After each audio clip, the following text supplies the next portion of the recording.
If you haven't been seeing the stream, we've been doing low keys, and honestly, it's changed my opinion on a lot of the things we've been talking about in low keys. It's the first time I've done a low key all expansion, really. But we are going to take a look at another submitted run today that is kind of along the same lines of what my thought process has been changing towards. We're going to see this one, and it was submitted under the idea that this is a wholesome Mythic Plus 2 disband. No flaming, no nothing like that. In fact, it's under the guise here even that this tank is a brand new to the game and that this is his first Mythic Plus key, and I'm going to show you evidence of that later. But the person who submitted this noticed that because the person asked how summoning works, basically. So you see in the chat there, person is explaining how summoning works, although it doesn't seem like they did any summoning. I don't know exactly why that was even talked about. We all here ready? 32 minutes. Is that the timer of the key? Is that what we're talking about? So I'm not sure if players like this are getting into Mythic Plus because of like delves giving them a quest. I think that's a thing, right? I'm not necessarily sure how I feel about that. I think in general, the idea that more people should get into more content is one that Blizzard supports, and I think the general community echoes simply because they assume Blizzard wants this. My stance, and was somewhat controversial in the last video we made like this, is that we do not want certain players in Mythic Plus. Regardless of if the game would benefit from having more players in Mythic Plus, there are certain players who are not of the right mindset. Now, we're not going to see that in today's video. Like I said, it's very wholesome, but there are a lot of players in the video game World of Warcraft who simply are not cut out for timed, challenging content with 4 random strangers. We'll come back to that though, because this little funny moment happens here. We have threat lost in this pack pretty severely, it looks like, actually. The Paladin, as you see, is getting stone-fisted. He's going to get knocked back by the slasher all the way down there, and then we're going to aggro even more trash because he's kind of like stuck down there, so he ends up dying to that. But in order to do and succeed in the Mythic Plus Pug world, first of all, you need a certain stoicism. You need the ability to brush off bad runs and potentially learn from them, but also just recognize when you're at fault and when you're not. As we see another funny moment here, we're going to have another funny little knockback from the slasher here. The tank is like moving on, just like hardcore chain pulling here, and then just kind of like backpedals into the frontal and gets knocked a little bit forward. That's helpful. Now he can charge into the next pack. Now the tank is ironically in a different boat because he says Houndmaster, then Bears. He's going to say a few things about this stuff during the dungeon that makes me believe that this player is well educated on this dungeon, kind of the opposite of the last tank. And that's why it's so interesting, because this guy has only done one key, but he has seemingly researched this key to some degree. I don't know how. Seemingly obvious that he knows where he's going in this dungeon. In fact, we've just reviewed a few tanks now that have failed to be able to put in this minimal effort. And when I was talking about this in those videos, I said that it is unacceptable that players in it too are in that boat. And I say that because, first of all, if there's 4 other players who are doing their job and you are the only one who is not, that is being quite selfish of you to do that. Like I said in that video, if you believe you can come into the dungeon and know nothing and still do your job and learn on the fly and accurately adapt to things that are happening around you, then more power to you. That's basically how I play the game. Although I spend a ton of time on the PTR and betas and stuff, I basically don't look anything else up. I just go in. It's like, oh, that's a circle mechanic. I know what to do with that. After 21 years of playing WoW, you kind of learn some trends about how they develop stuff. If that's you, then great. All power to you. But conversely, Cop, he does like multiple hours of research. He watches multiple videos before ever doing a dungeon. I think this slows him down because then he goes into the dungeon and does still make mistakes. Sometimes it's better to do no research. Sometimes it's better to do a ton of research. That's up to the person. But at the end of the day, the end result has to be there. You have to have learned from these experiences and you have to do your job within the dungeon or figure out how to do it well. And that was the second part of the conversation, because that tank clearly had no idea what he was doing, not only as a tank in that dungeon, but as a tank in general. And that caused that group to have to deal with a bunch of stuff that they really shouldn't have to deal with. Anyway, we have a second death here. Is this to Threat? The Paladin is doing almost 8 million DPS right now. And as you see, he's going to have Threat on 3 of these enemies. 2 of them are casters, but yeah, the one mob just going to melee him down. But I love that the guy is like also pinging mobs. He's pinging the collectors. He seems to have a good head on his shoulders about what the difficulty of the dungeon is and what we need to be worried about. Now we're going to have really our only major mistake of the whole dungeon at this point. We're going to end up letting the casts go out. Okay, so the tank is accurately describing the Houndmasters as a threat, but I think maybe he's not fully aware that you can just stop them from casting the spells. Loyal Beast goes out and the tank is ultimately going to die. Also to a combination of the lack of dispelling there. And so we are going to have a full wipe because we just missed one kick. That's scary to think about moving forward. You see the comment now from the warrior. He says, yeah, that's why we got to target the Houndmasters. Don't worry. As we see a utterly swaggy little jump there. Look at that little thing right over the the fence. Yeah, it's a tank. If there's a dangerous tank mechanic, unfortunately, a lot of times it's going to just be on you. The group's very rarely going to actually help you, especially at the low key level. A lesson I have learned many, many times over the years. Now, this is before they made the changes to halls. We are going to end up with very little count. We'll come back to that, but I thought that was relevant to bring up right before we do the first boss. You know what else is relevant, guys? Oh, man. Yeah, how many times are we going to bring this up? Yeah, it's the same problem as always. Somehow just never going to use the Bloodlust spell. Here's another tip. If you're a new player, you got to use Bloodlust multiple times. It's the most important time save that you can really have, especially if you're going to pull around it like size of pack wise. So we're going to come up here and we're going to just pull like a relatively straight line through here. At this point in the season, you needed a lot more count. These obliteratos,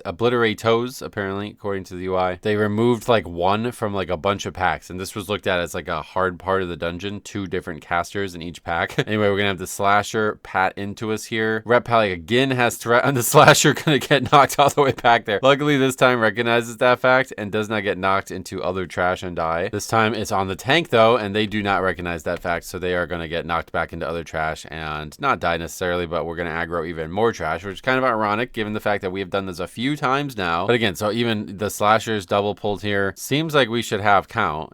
Knocked back over here as well. That does not aggro anything though. That's surprising. In response to the mess that was the double Slasher pack, he just says, yikes.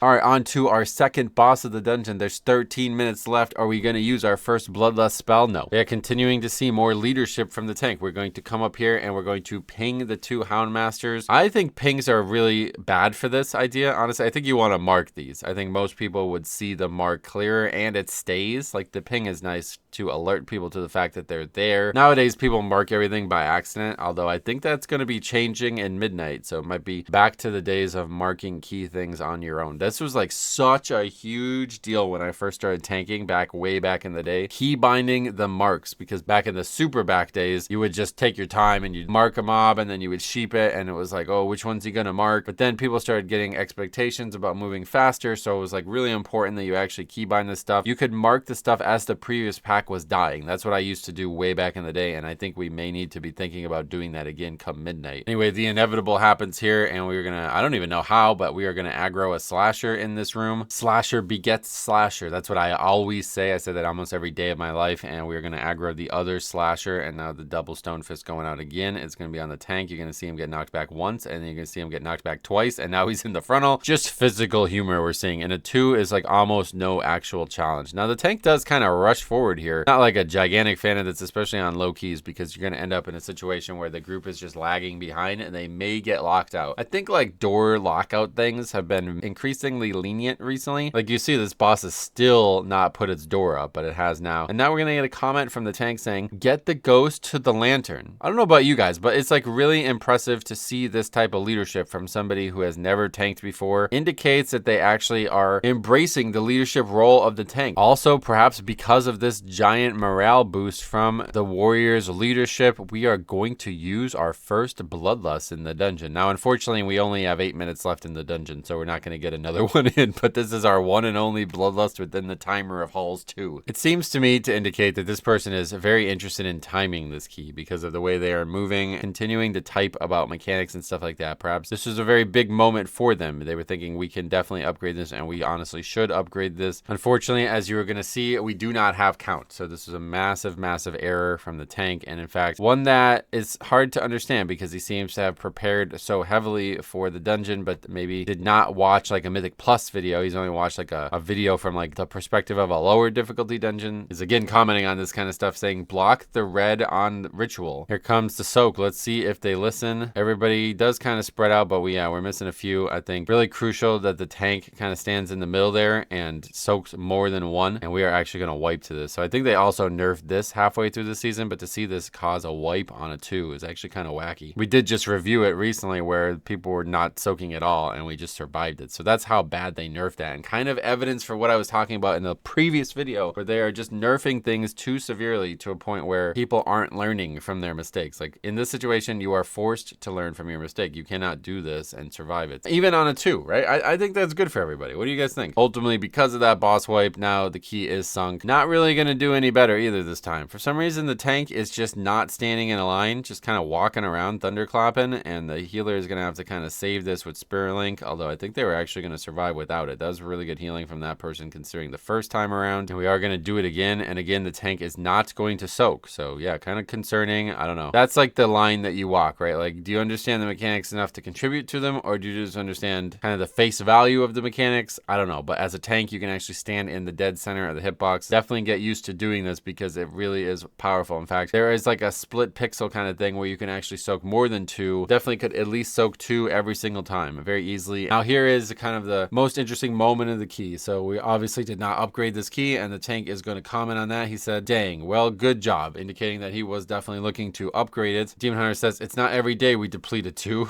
I wish that were true. And then it's going to just type the percentage sign. So I think at this point, when you're dealing with a new player, that probably doesn't register to them at all. They have no idea what that even means. And you never know what the UI might look like for a new player, but the tank is going to follow that up by saying, I got no loot either, right? There's no loot anywhere. So they're going to talk about it a little bit more seriously now, saying we need 4% trash. The shaman says bat. Demon Hunter says we're not done, and they're going to click the bat and come back, including the tank. The tank comes back to the beginning, and the other players are already here. And the tank is just going to type a question mark, seemingly not understanding how Mythic Plus count works at all. So they're going to explain that to him and say, enemy forces on your objectives. Again, this is what I was saying about the UI. You never know what this guy's UI might look like. He may not even have that. That may confuse him even further, especially, you know, you see people make like videos on weak ore packages. This might actually be one of the biggest reasons why Blizzard is making these changes. It's because there's a lot of people out there just randomly assigning weak ore downloads to players who have no idea why they're downloading this stuff. And then you end up with a situation like we've seen a lot on this channel where there's just like a ton of information on the screen and the players are clearly not looking at it. But yeah, we need